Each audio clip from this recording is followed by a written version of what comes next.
Hello and welcome. Thank you for joining our first fall installment of PNCA in Practice featuring Terry Blas. Tonight we will focus on his experience at PNCA, involvement with the community, and how his creative path has developed. My name is Sarah Cohen. I'm the Assistant Director for Arts, Alumni, and Community Engagement for both PNCA and Willamette University. Our Zoom moderator for this evening is Leah Sheldon. If you have any technical issues or need support, please feel free to message her for assistance. As a reminder, attendee cameras and microphones will be turned off during the session for future posting and archival purposes. This evening's conversation will focus on Terry's academic and professional growth through his illustrating insights and imagination. Terry Blas is the illustrator and writer behind the viral webcomics You Say Latino and You Say Latinx. He wrote Ariana Grande versus Sergeant Shade and the Clone Bot Brigade, the comic book tie-in for her Rem fragrance. He is also the writer of Steven Universe comics for Boom and Rick and Morty comics for Oni Press. His original graphic novels are Dead Weight, Murder at Camp Bloom, Hotel Dare, and Lifetime Passes, all of which feature Mexican characters. He has written the Marvel series Reptile, Brink of Extinction, Nova, and Runaways. He graduated from PNCA in 2010 with a degree in illustration. Terry, thank you for joining us. We are excited to learn more about your experiences at the college, your professional growth, and how your own practice has evolved as well. Thank you for having me. I'm excited to do it. Fantastic. We're just so glad to have you here and learn more about you as well. So, and speaking of which, we mentioned you're part of the 2010 cohort for illustration graduates, stayed in close contact with PNCA over the years as well. Could you share a bit about your experiences both as a student of the program and now as an alumni? Yeah, I went back to college after several years off at PNCA. I was about 25 years old, I think, when I went back. I come from a military family. So after about a week or two at PNCA in my first semester, I started to make these associations and I thought like, oh, this first year, is it still called foundation year, I guess. Yes, you are I was correct. like Foundation I was year. like, oh, this is like boot camp. I was like, this is how they weed out everyone who maybe isn't necessarily, serious about really being an artist, or people who are going to discover this isn't what they thought it was, or whatever situation. Because I felt like I encountered a lot of other students who um I guess didn't understand necessarily. They were like, well, but I'm an illustrator. Why do I need to take a sculpting class or, whatever?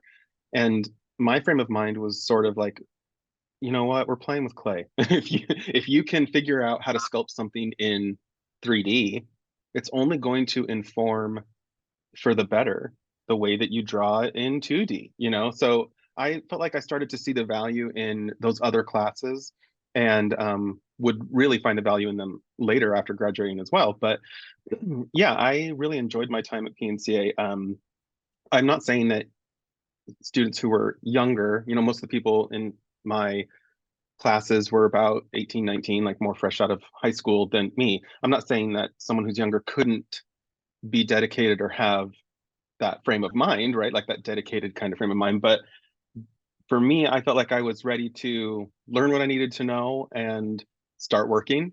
So that gave me a drive and a motivation to push my way through the illustration program as best I could, learn as much as I could, and benefit from, I think, a structure that I felt like I wasn't maybe going to get, if I didn't go to art school. My strategy in trying to learn, I think, as much as I could, um, sort of became when we get an assignment, like what is everyone else, maybe not what is everyone else going to do, but what is the first thing that comes to mind, and maybe try to, unless you get that like gut feeling that this is it, maybe try to like dig a little deeper and think, what can I do that will be more suited to, what I have to say as a person or as an artist, and do that. And so I felt that to be pretty useful. Yeah, as a student, I felt like I got a lot out of PNCA because I really felt like I did put a lot into my time there. Um, as an alum, I feel like my largest concern is more about being a resource as much as I can for students in, I mean, I guess in any department, but specifically in illustration, since that's what I would be best suited to, I think, help in. Um, Portland is an interesting place because th three of the largest independent comic book companies, Oni Press, Image, and Dark Horse, are all located in Portland. So a lot of comic book artists, I would say, I would venture to say that the type of artist that is most prevalent within the Portland area, it's not sculptors and photographers and painters, it's comic book artists. Mm. Because, when it rains 6 months out of the year here, it's very conducive to sitting inside and writing and drawing comics all day. So that's a big reason why I moved here. I had a friend who was already working in the comic book industry, and she had gone to PNCA, and she told me, like, why don't you try to go to school out here? And I'm originally from Idaho, so it's closer to my family, and I moved up here. The week I moved to Portland, I found a job, I found an apartment, and I got into PNCA. So it felt like it was destined to be. Um, but yeah, so as an alum, I feel like art schools are often um, thought of as like an institution that's going to find the next big painter or the next big photographer or sculptor or whatnot. And that's valid. That's incredible. But I think that when I was at PNCA, I noticed that the illustration department was very new. And one of the benefits of that was that I felt like it was growing very quickly, and it was exciting and it was interesting. And I felt like we were really listened to in terms of, what we felt we needed in regards to classes. And, I was like, we need a digital painting class. I need to know how to do that before I leave here. And we got it. It was very helpful. Um, but yeah, I think that for me, there is huge, huge value in stories and storytelling. There's been lots of studies that have been done about how we live half of our waking hours, our waking life, immersed in stories. And whether that be, telling somebody about your day, reading a book, listening to a podcast, watching a movie or TV, whatever that may be, um, I think there's immense value in that through writing and art. And I think PNCA really helped me identify that as part of my art making practice. So yeah, that's why I want to be helpful to students in any way I can. No, that's absolutely great to hear, and just really enlightening to hear how almost PNCA had an interesting take with foundation year or boot camp, to say the least, with Yeah. having, the other aspects of, oh, you can't just automatically jump into what you want to do. It makes sense to kind of explore a little bit and understand and be able to relate to folks who aren't in your same program and learn more about their experience as well, because we all have different experiences when it goes through creating and practice, and having that opportunity with it and how that's shifted to you now as an alum makes a lot of sense, because it's kind of what you're talking about. There's people in these different industries, but some are more prevalent than the others, and how that works out in particular. Yeah. I think you did a great segue in talking about the intersectionality of how creativity and writing works into that. So essentially, you have a career right now as a comic book artist and a writer. It's definitely impressive, to say the least, with how much you've worked on, the organizations you've highlighted, the independent projects you've been able to create. Could you share a little bit more about that journey in the comics industry that you've been on? Yeah, sure. I think that journey, it started right when I finished school. Well, yeah, pretty much right when I finished school. I started going to comic book conventions, showing people my work, but I was working, like a full week at IKEA, right? And I felt like I said, I'm not going, for me, I don't want to feel like I just went through school and I'm not doing art or what I wanted to do. So I told myself that I made a deal with myself that I would create a web comic. I would do my own story, and I would make one page of comics a week.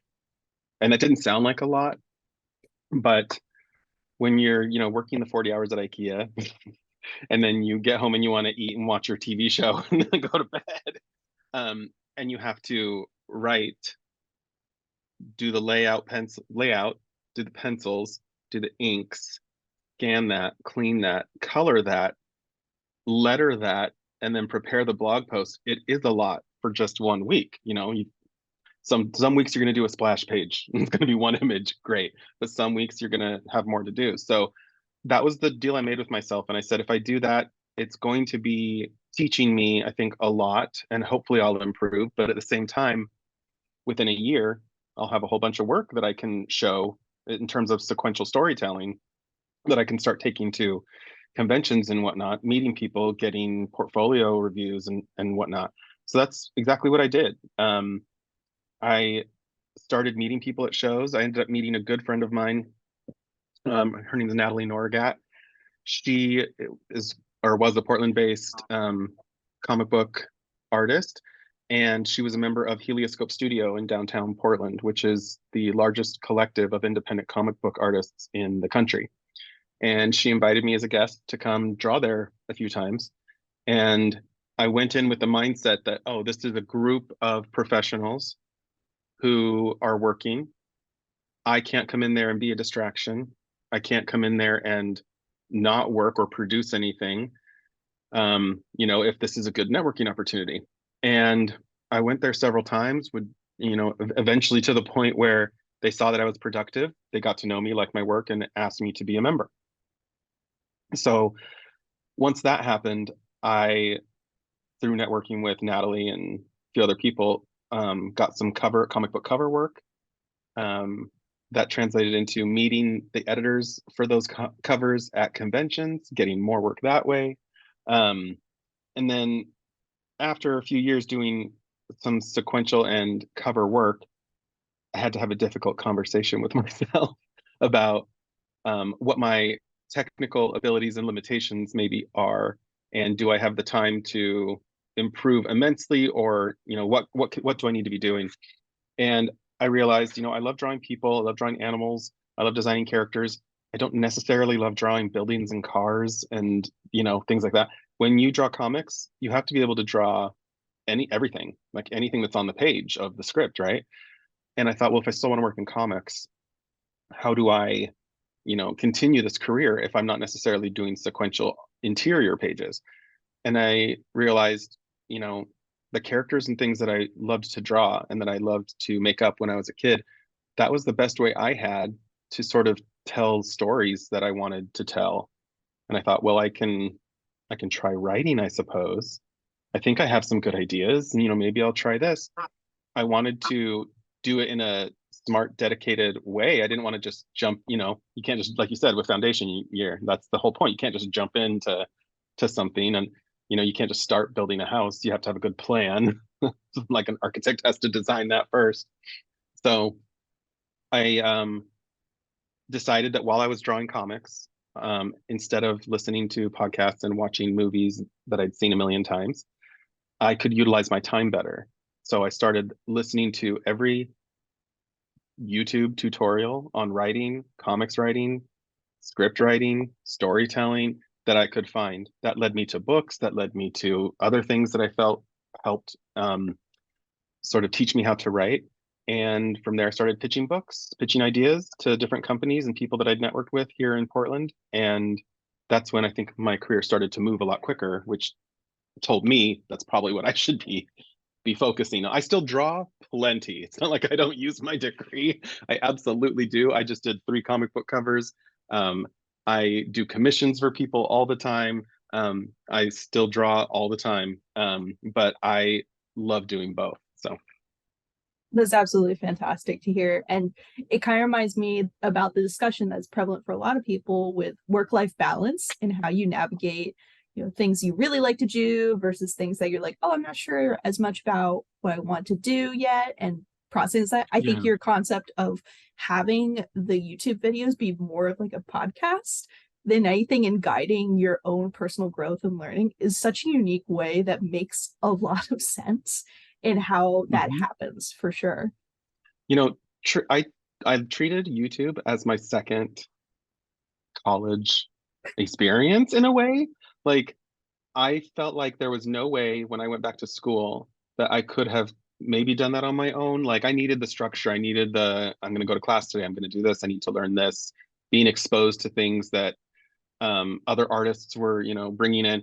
But as I was working, I was like, you can literally learn how to do anything. You can learn how to thread your sewing machine on YouTube. I was like, there's got to be a way to learn how to do this story writing, and I feel like I did. So yeah, I I'm glad I did that. Yeah, and it kind of makes me think about how like YouTube has kind of built up with those self-help videos and everything to things like Skillshare and Masterclass and having the more in-depth versions Yeah, of that or the more expounded upon by either celebrity figures or people along in the industry as well of how that worked for them and being able to offer advice into that. Almost like a different type of mentorship, to say the least, which is a really right. cool aspect. But being able to do it by yourself is as equally important as well without the price tag added onto it by a long shot, especially a lot of people who are straight out of college and want to build their skills up, who don't always have as much financial capacity or haven't built their networks out as much as they would have liked to get those resources. That's what I tell people quite a bit um about like having a career after school is that you have to become that dedicated, self-motivated person in your career, especially if you're working from home, because your college experience. I mean, I have a friend who's like uh, perpetually in college, like he has a million degrees. But if you're not that person, then your college experience might be limited to a certain amount of time. So after that, you have to become that dedicated person. When the pandemic hit, there was, I'd already been working from home for 5 years.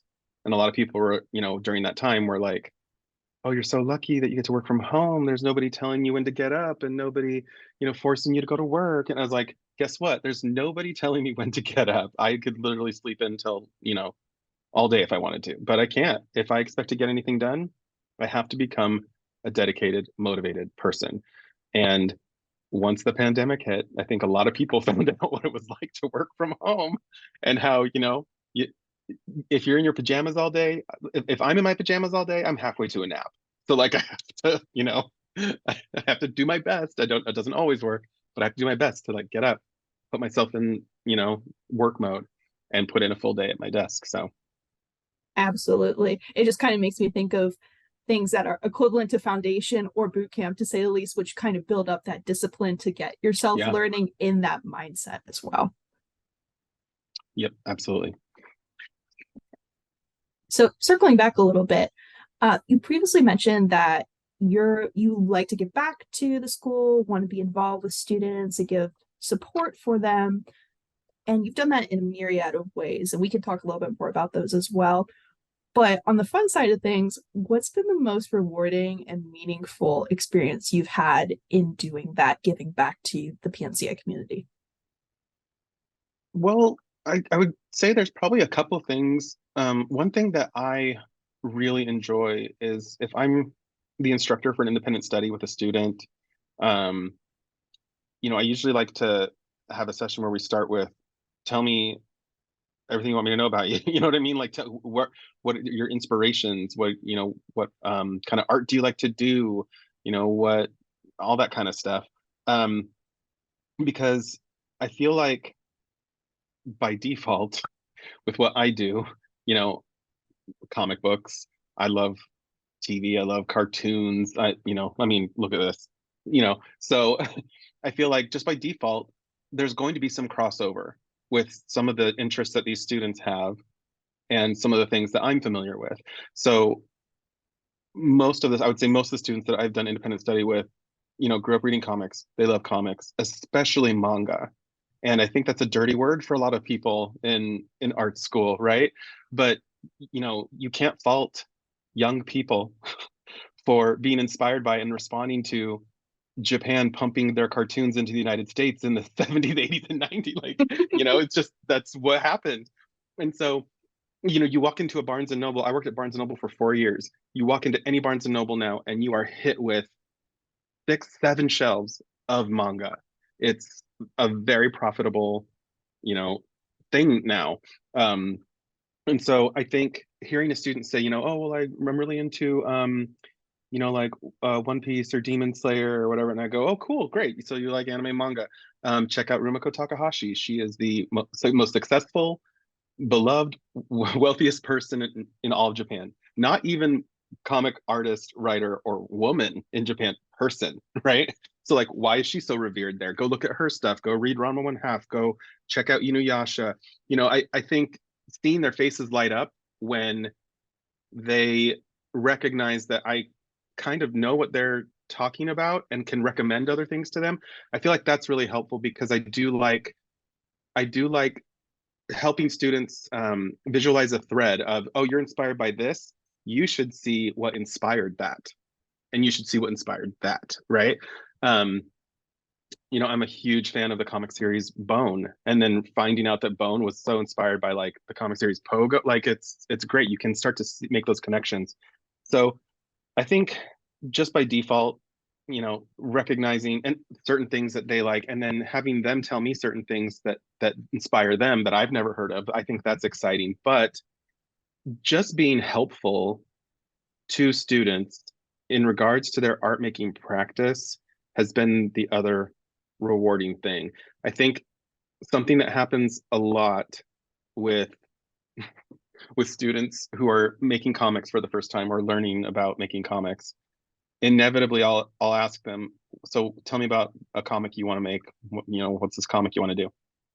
9 times out of 10, it's okay, so I have this story that I've been working on since I was 5 years old, and it's about these 10 races of elves and 12, races of vampires and the 18 languages that they speak and this vast land. And I'm like, whoa, okay, but what's the story? And I'll tell them, I want you in this class to do a 10-page comic. And they're like, okay, but can it be 37 page? And I'm like, no, 10 pages. Okay, but like I really feel like it needs to be 2 volumes. I'm like, you're not gonna make a Marvel comic of 22 pages. It takes two editors, a writer, someone different who's doing the pencils, someone different who's doing the inks, the colors, the letters, the design. And we can barely do that in a month. You know what I mean?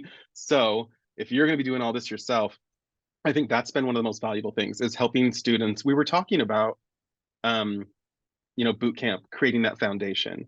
And I really want students to understand that starting out making short stories is the best foundation that you can have for working on longer projects. When my first graphic novel was picked up, they said, great, 160 pages. And I was like, I don't know how to visualize that. I can't picture that in my head. And then I had done shorter comics though in anthologies for school assignments, for other stuff. And I thought, oh, I can tell a 10-page story. So maybe I divide this up into chapters, and maybe I can look at a bird's eye view of this book and see it that way. And that's what really helped me start to be able to work on longer projects. So helping students realize things like that, even though sometimes they don't want to hear that. One thing I'll say is, if this is your grand masterpiece, do you really want it to be the first comic that you make? Like, or do you want to wait until you feel like you have a little bit more under your belt and that you can do it justice? That's usually what gets them to go, okay. No, Yeah. absolutely understandable. And like sometimes ideas do have to go to the cutting room floor. Or My third graphic novel was the one that I had the idea for my first ever graphic novel. It was my third book because I was like, there's some heavy stuff in here. I know that I need to like maybe do a couple books first so that I can do this one justice. And I feel hopefully I did. I mean, it's understandable. Like nobody wants to fully let go of an idea they've had for a long time and everything, Yeah. but it's important to have things parsed out at a rate that makes sense. And it's kind of what we talked about in other capacities of like, you want to do everything all at once, but is that Yeah. going to be feasible? How is that going to help you? And like most people who have gone through the creative process, myself included, is like, oh, I want to make sure this thing is perfect or this thing matches up with my idea and my brain and so on. So you have to put the different hats on is the best metaphor that comes to mind. Yeah. That's another thing I want to include is that I tell students that I work with, to that the one thing that I think will help them the most in comics is that done is better than perfect.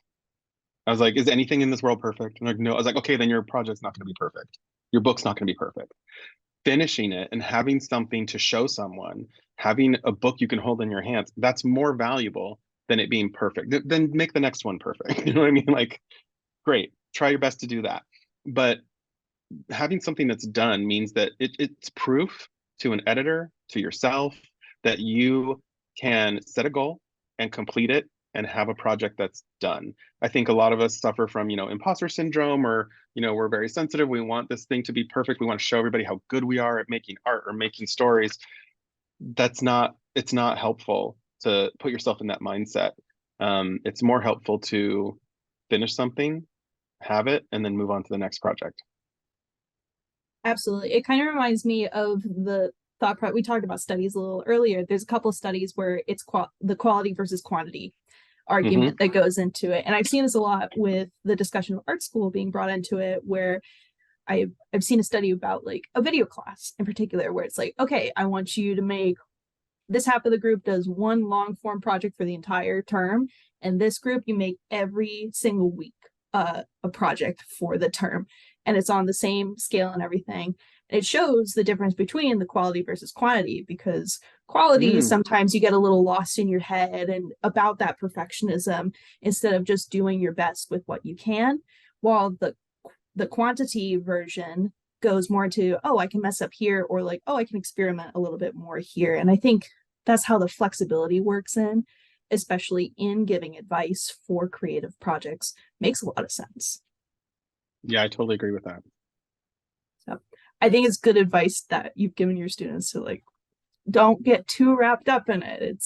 It doesn't have to be perfect. And yes, we could cry about it later if need be, or discuss out what has to happen, but making sure you have that product or having that kind of somewhat whole feeling in the end is very important, I believe. And I really feel like that comes with time and work and dedication. Like that imposter thing about like, but I want it to be perfect. But I just tell students that's just like a voice inside your head that's like, I give it a name. And then when I start having those thoughts, I just tell that name, thank you for sharing. I'm going to go over here and do this now. Like you have to train, that voice won't go away. Like I think we tell ourselves like, oh, imposter syndrome, I'm going to get over it one day and I'm going to do something great. That voice never goes away. So you have to just train yourself to go, I hear what you're saying. Great. Thank you for sharing. I did not call you today. I'm going to go over here and keep working now. Wrong phone. Please call again at another time. Exactly. And you mentioned the 12 elves, the 12 vampire clans, the 18 languages. Is that from an actual interaction, or I would say that that's like an amalgamation of things that, it may not be that. It may be like, these are some like vampires and they run a bakery, or there's this like magical kingdom where all of these monsters, it's one of those things. I challenged a student once. I was like, can you just do like 3 pages about someone buying groceries? Like make that interesting for some reason. Like, and they found that to be a challenge. I think we're living in an age where fantastical storytelling, fantasy things are very prevalent, I think, because of what's popular, because special effects are better, so I think that that's a lot of what younger people are exposed to and have grown up with. So I think those are the things that inspire them quite a bit. But there's room for all kinds of stories and storytelling. Last night I watched the new Netflix One Piece, and there's like stretchy pirate people, and then I watched a very dramatic true crime British show about adoption. Like, so it's all over the place, and there's room for everything. Absolutely. And it just makes me think about what you mentioned earlier, where what influences the other. And I think magical realism comes to mind in the term of the high fantasy in the modern world in particular, with comic books and illustration and graphic novels in particular, and just how I think there's a lot of other media sources influencing that. Like, I mean, there's several like Dungeons and Dragons podcasts and like streamcasts that come to mind for me. And I'm like, oh, I think this is either been influenced by or has been influencing this other thing instead. And it makes sense with media content and consumption, with the kind of cyclical nature we can get into of certain themes or certain types of storytelling or narrative as well. Yeah, absolutely. So in that light, has there been in your, I'm going to term it as mentorship, if that's all right with you, um, an interesting question that you've been asked in the process that stands out from the rest in being in that role? I don't think there's necessarily a specific question, but I think that, well, two things. I would say the most common thing is, but can it be 37 page, like that? Because they just can't feel like they can't edit out or give anything up. Um, I told a student once, look, I wrote a 160-page graphic novel and then I was told to cut 40 pages. So you can cut a few. The other thing that I do find interesting, that a question that I think I have been asked, um, not just by students in independent study, but I've spoken at PNCA a few times, to illustration students. I've come and spoken to classes and whatnot before, and inevitably I feel like I do get asked quite a bit how I deal with comments and whatnot from people online. Mhm. And so usually what I tell students is I do my best not to like engage in it at all. Every once in a while, someone will send you something, you read it, great, it makes your day crap, fine.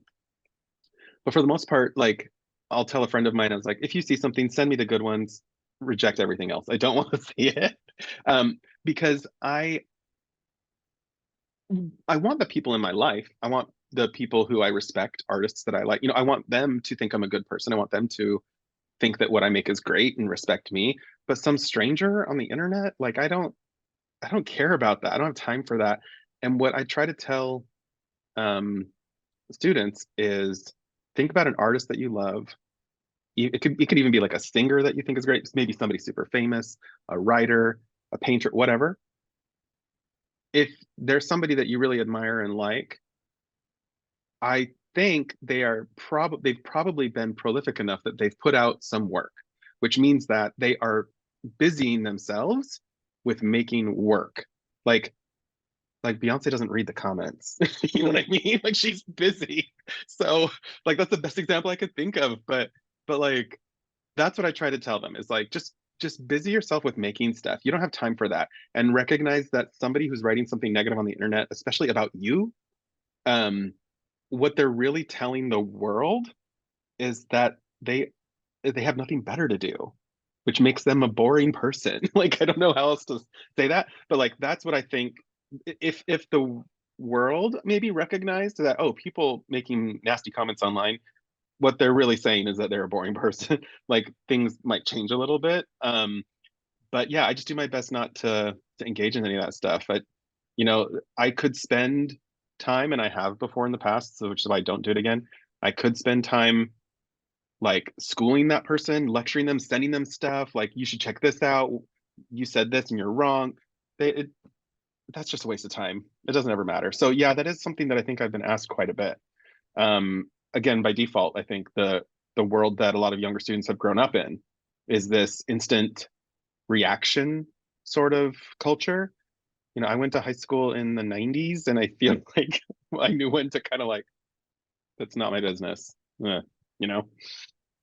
That's completely understandable. It kind of reminds me of instant reaction and instant gratification are so close in hand, especially Mhm. with, I mean, Webtoon comes to mind in that regard of how Yeah.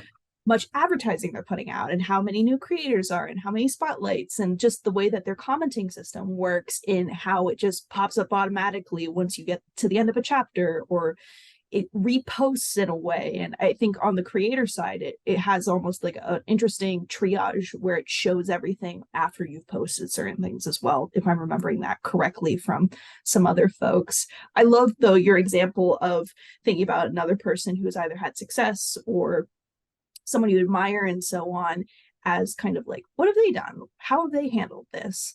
it's almost kind of like the reverse of the voice inside your head telling you you're awful in a certain way with the Yeah. work you do. It's almost like the positive voice in your head where it's like, you don't need to look at the comments. You're doing great. You're doing the best you can. Or Yeah, you having shouldn't that spend, projection.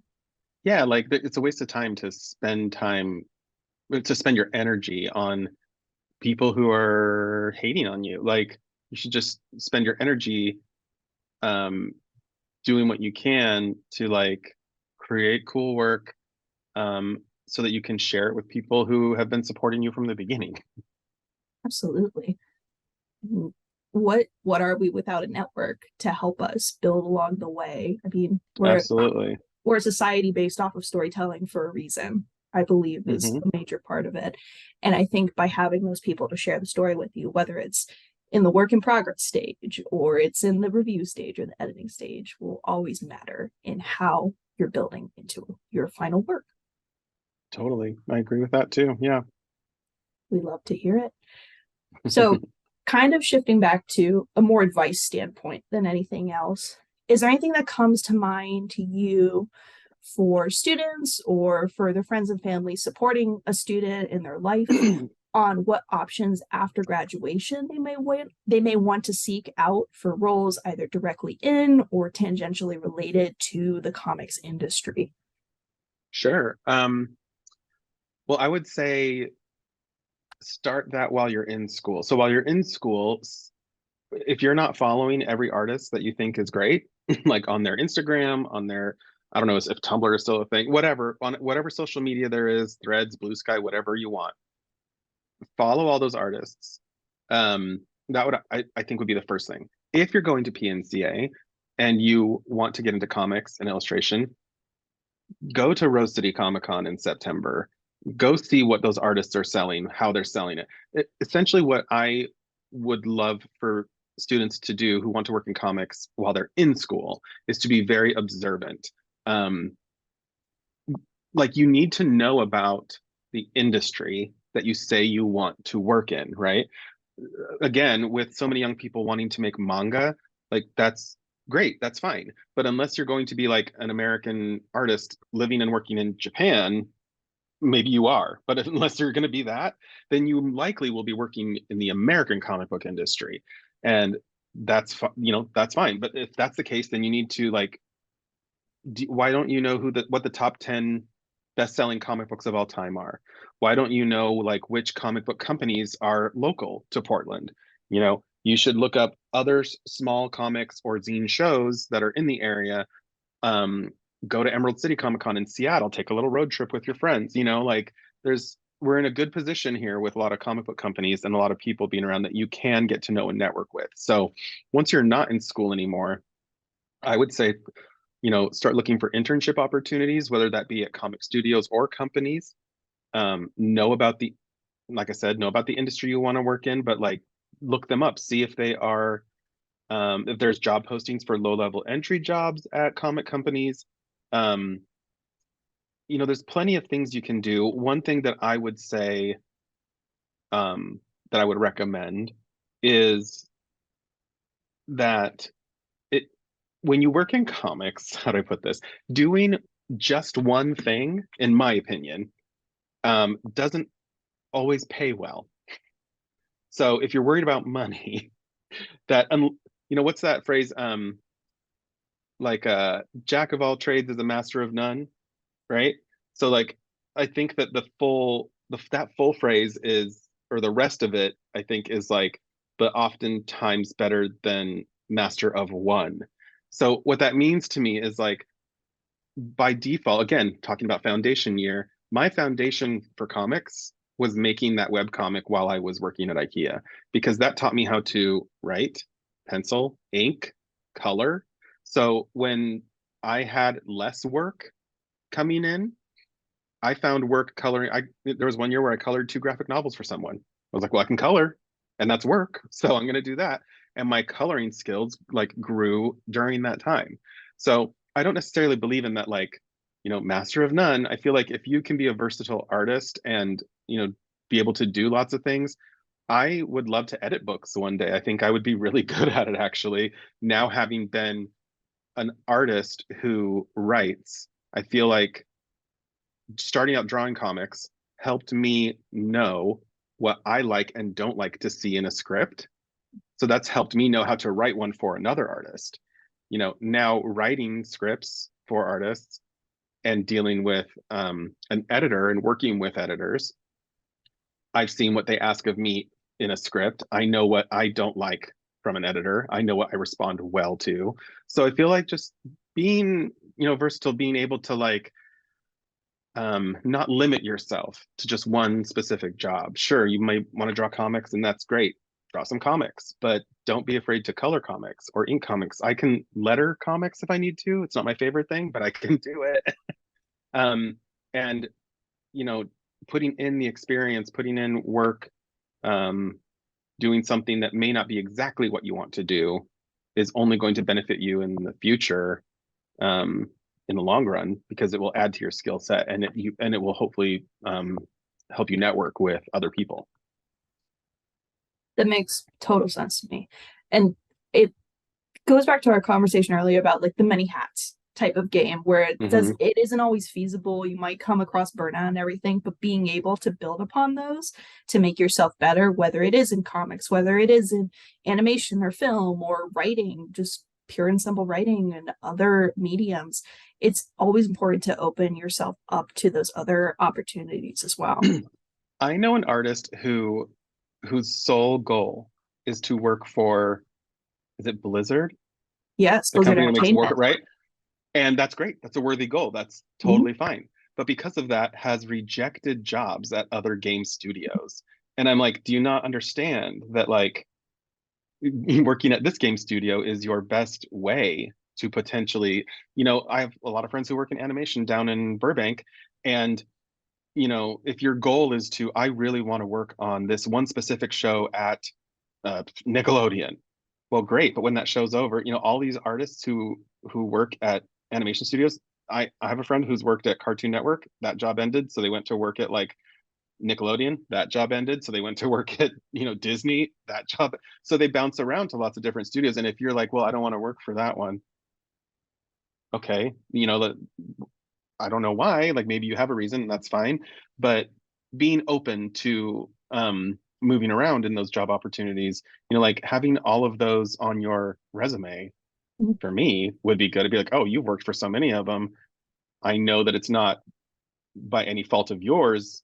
That's just the nature of the job. So great. I know you have experience in a lot of different areas. So yeah. Absolutely. I think a lot of people still have the hangups that come around with, ooh, what is somebody going to think if I don't have like a year or 2 years in this one position because it's expected of that in the industry or something. I think that's something, regardless of creative industry, corporate, so on, it's something that a lot of people are dealing with, especially in a job market such as this one. So I think it makes sense to be open to things. My mind drifts to beggars can't be choosers as the phrase for it. And I think that is valuable. But if you do have specific reasons like moral or ethical, and absolutely those should be, that's different. Yeah, of course. Realized and known. But in some cases, that shouldn't always be the deciding factor if it's outside of those realms, I think. Yeah. Like it builds you, it builds your character, just your personal career trajectory as well. I mean, the options are kind of never ending in that regard. I mean, I know someone who was editing books at 2 different comic book companies, and now they are the editor-in-chief of another comic book company. Oh, wow. That's fantastic. Great. Yeah. I mean, like talk about building your skills and making it into a different realm of the playing field. Right. But if your goal was to be editor-in-chief of this one company, but another company offered you an editing position and you said no, well, now you can see how that would have been the way to get to where you wanted to go. So just to be open to, different possibilities.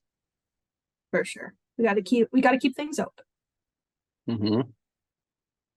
So one thing that comes to mind in our conversation and the questions we've asked so far is, and you've touched upon it in certain ways as well, is how PNCA has had an impact on yourself as a person and building yourself as a creator in the industry. Has there been any other ways that the college has had an impact on you in your experience so far? Yeah. yeah, I did mention a lot about how it gave me structure and discipline, and provided me with that, which helped me when I was starting to work from home for those 5 years, and then the pandemic hit. So it did give me a lot of that. But another thing that I think happened was um, I had no idea when I was in school that it was preparing me for work in the comics field in a very specific way. Um, you're given an assignment in illustration class, and quite often it's like, here's your prompt, here's a word or a prompt. I want you to create a piece. We would come to class then with three sort of sketches, ideas. We'd put them up, and then we'd talk about it. We'd narrow it down to one. Then the next week we'd bring that one in a bit more drawn. We'd kind of work through that, and then the next week bring in the final. That's exactly how the comic book industry works. And it really did prepare me to the point where I was like, if I get a cover now, it's like, okay, we'll draw us up a few ideas, and then we'll choose one that we like. Something that the illustration chair taught me that I will never forget, because it is 100% true, is if you show three ideas and two of them are ideas you worked on really hard that you like, and you just sketched a third one quick that you don't like, the third one will always be the one they choose. You will have to draw the one you don't like, so make sure you like them all. um, but yeah, that's exactly how it works. There's a lot of notes, there's a lot of communication in terms of like narrowing it down. And it's also how a lot of sequential stuff in comics works, is someone turns in a script, and then from that script the artist turns in layouts. When they turn in the layouts, you have an opportunity to give notes. Off of those notes, they make changes, and then they do the pencils and turn those in. You give notes on that. So it's provided me with that kind of framework and prepared me for the way that things work. It in a way, sometimes if the job is fun, it does kind of feel like and remind me of school. And I love that. My thesis at PNCA was a character design project, um, which is interesting thinking about how I should have just done a comic, but that's what I wanted to do, you know. But it's interesting because now when I do commissions, I do, I got really sick of like posting, hey, I'm doing commissions. And then what you're going to get is, will you draw me and my partner and our dog? Right? That's what you're going to get. Or will you draw me and my partner and our cat? And then when you draw that, you're going to get asked to make someone's nose smaller and shave off 10 pounds. And then it doesn't even look like the person, so you just get sick of doing that. And you learn how to, like, again, you narrow it down. You post, I'm doing commissions. Here's the stuff I'll draw, right? And now when I do commissions, most of the time, what I tell people I will draw is their Dungeons and Dragons characters. And I tell them, just send me descriptions of your character. And that, almost more than anything, makes me feel like I'm back in school, because it's a great challenge, like my thesis of, I'm going to take all this information and now I'm going to gather reference. I'm going to like find from my brain like how I envision this character, and then draw it and bring it all to life. So it's interesting how PNCA prepared me for like the way that I do commissions, the way that I want to do commissions, and for specifically working in the comic book industry because of the structure of assignments. That's fantastic to hear. I think it's kind of how you write an essay, almost, where you start with the big picture and then you slowly get down to your main point of the subject, but take it in a different light and put it with, here are my limitations and requirements in order to do piecework and everything. And everybody has their own take on it and everything, and that's kind of how writing works in a way as well. You have your own style, you have your own personality that goes into it, and it only makes sense for commission work. And as many people know, it's a very interesting business to be in, whether it is full-on drawing or it's a combination system and so on, logo, asset work, branding, and everything. That you win some, you lose some in that case. It's funny because writing, or at least the type of writing that I do, it's almost, in a way, it's almost the opposite, because what I have to do in a pitch is entice the editor to Mm. want to keep reading, right? Because I have to envision them going, I don't have time. What is this? And then they put this in front of them and it's one sentence, right? A log line or an elevator pitch, one sentence of what this is. And they go, oh, well, that's intriguing.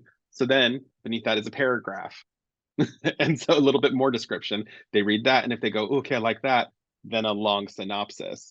So it's interesting how it's like sort of, it's like a pyramid of small getting bigger. And then when you draw it, bigger getting smaller. I love it. I mean, we've had so many pyramids in life of how we do things or how we understand what goes on in it. Mm-hmm. So it only makes Yeah. sense.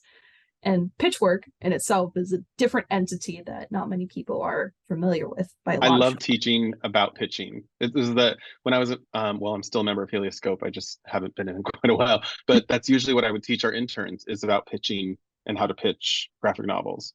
But I love teaching that. It's another thing that I feel like it's helpful to students that I do. That makes a lot of sense. For folks who aren't familiar with pitching, could you just describe it a little bit quickly? Yeah, it's just pitching a graphic novel or pitching a comic book. It's sort of creating like a document of what your project will be and why you want to do it. Um, but one thing that I try to incorporate and tell students is that in this pitch, you need to, like, unfortunately, for better or for worse, the comic book industry is a business, and any business is concerned with making money. And so we are artists, we're sensitive, beautiful souls who just want to create our wonderful, beautiful artwork, right? But the only way that a comic book company is going to be able to help you make their book is if they have money. And so what I tell students is you need to, again, know about the industry that you want to work in, because in this pitch, if you tell them why your book will help their company either make money by expanding their library of books or complementing their library of books, then that's going to help you a little bit more than just, but I want to make this because I think it's a beautiful idea, right? Like they they don't care about that. They want to know, is this going to help? Is this going to complement our company's library of books? Um, so I think doing that is helpful, and I've seen has been helpful for me.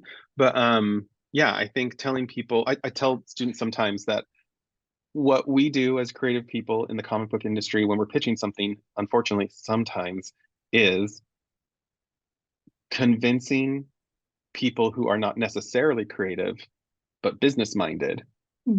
what it is we do creatively and why it will help them make money. Absolutely. It's definitely that disconnect that you have to navigate in understanding different mentalities of that. That's like you have to, in a way, sometimes in your pitch, you have to like really dumb it down because that's why you get one sentence at the beginning. This is what this is, one sentence. Um, and it's because it's why we have so much like after, say, something like Game of Thrones, every time people are pitching something, they're like, oh, it's Game of Thrones meets this. It's Game of Thrones meets this, because that's the best way they have to explain to a business person who doesn't have an imagination what this might be. They have to relate it to something that's already out there that exists. Um, and so that's something that I think is helpful.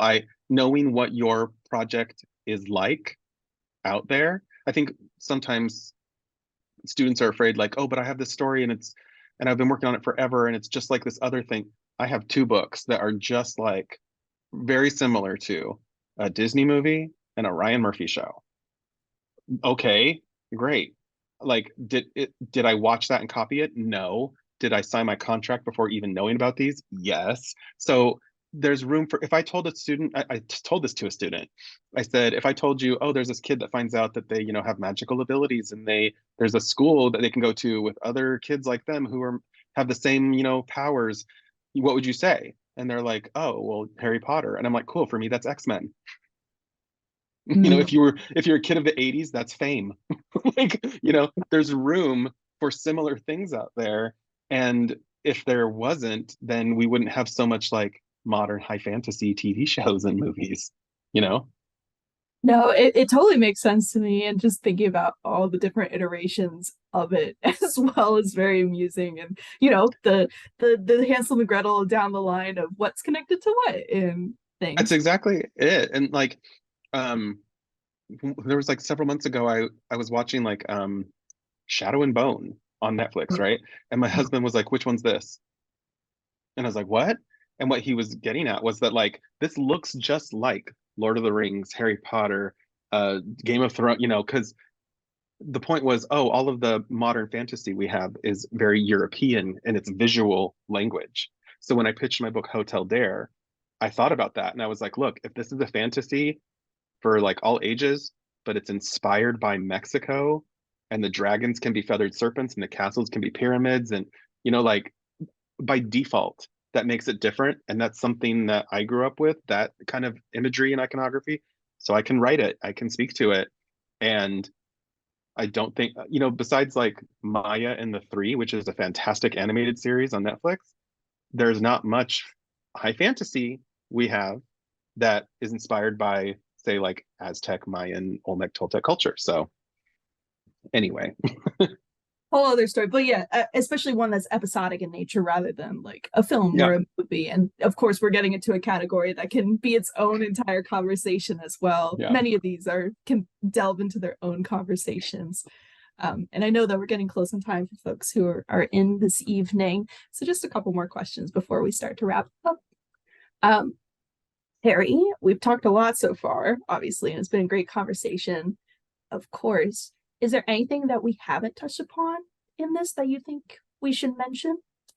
I think the only thing I would add is I think that it's important for students and for teachers to know that I think one of the best resources for a comic book writer or artist or graphic novelist is a library.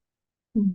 And I say that because not a lot of people think about the fact that librarians order many books in high quantity. So they're not just going to order one copy of your book. They're going to order a couple or several. And those books are going to go out. And maybe after like 6 months, one of those copies is not going to look great, which means they have to order another one to replace that one. So getting to know librarians, doing events for libraries is super helpful. And I think any librarian I know loves when someone loves the library. um, I think there's a heavy focus with young people on well, if I'm going to be doing comics, I want people to know who I am. I need fans. I need, you know, it's not about that. It's great. Like I don't like saying that. It's weird. So I say readers, like that's better. Think of them as readers. Think of, don't try to concern yourself with like creating like a fan base or like necessarily even a readership. Get to know librarians instead, and then just make good work. So that's one thing that I think is really important and something that I've learned. I'm doing a show in Boise, my hometown, next month, which is the Boise Comic Arts Fest, and it's put on by the Boise Library. So libraries are great. Get to know your librarians and go check out, books at the library, like graphic novels. The fastest growing section in most libraries is the graphic novel section. And when my book Hotel Dare premiered, I went to the American Library Association conference in Seattle. This was many years ago, maybe at least 6. And the number one question that librarians asked at the booth that I was at was, what do you have for a Latinx or Spanish speaking reader? And they were asking this at a comics booth. So luckily, I said, well, my book has some Spanish in it, but whatever. But yeah, it's a good thing I think to recognize and to get to know is a librarian and librarians. Absolutely. I mean, shout out to PNCA's Albert Solheim Library for one. I mean, it's such an impressive collection of zines, I media will tapes, say, when I had several jobs when I went to PNCA, but one of them was working in the PNCA library. Oh wow, that's incredible. So you definitely got to experience a lot of the building into and be able to relate even more to the library system even after work. Well, when I was at PNCA, it was not at the location it's currently at now. Right. Yes. So the library was a little different. Just a little bit. But Understand. the same spirit, the same spirit.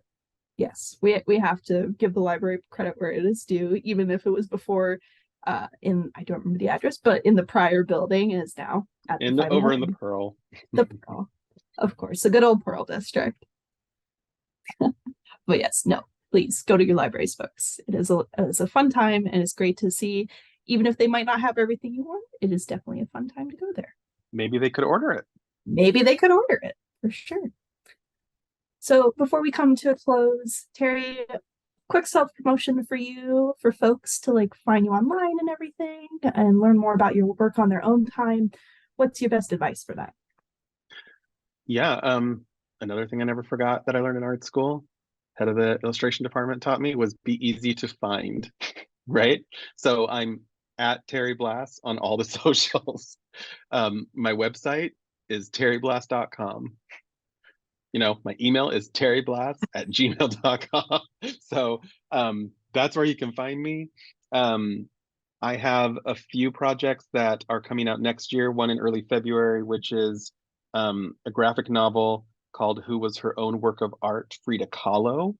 And its artwork is by Ashanti Fortson, but it's one of the Hugh HQ graphic novels put out by Penguin Random House. So I wrote one previously for them about Cesar Chavez. And this new one is about Frida Kahlo, whose house I got to go to and photograph before I wrote this book. So that was great. And then I believe late next year, I have another book coming out, which was co-written by another PNCA alum, Maddie Newton. And that book is called Eat Your Heart Out. It has been announced online, but hopefully the marketing for that is starting very soon. Very exciting, and we're definitely going to be looking forward to seeing it and hearing more about it in the months to come. Absolutely. Yeah. So, folks, thank you all for joining us this evening and participating in this incredible conversation. We cannot be prouder of our alumni, our faculty, staff, and other members of the PNCA community. And we appreciate you all for helping us move the school forward in innovative and exciting ways, such as these PNCA practices. Thank you all so much, and hope you have a great evening.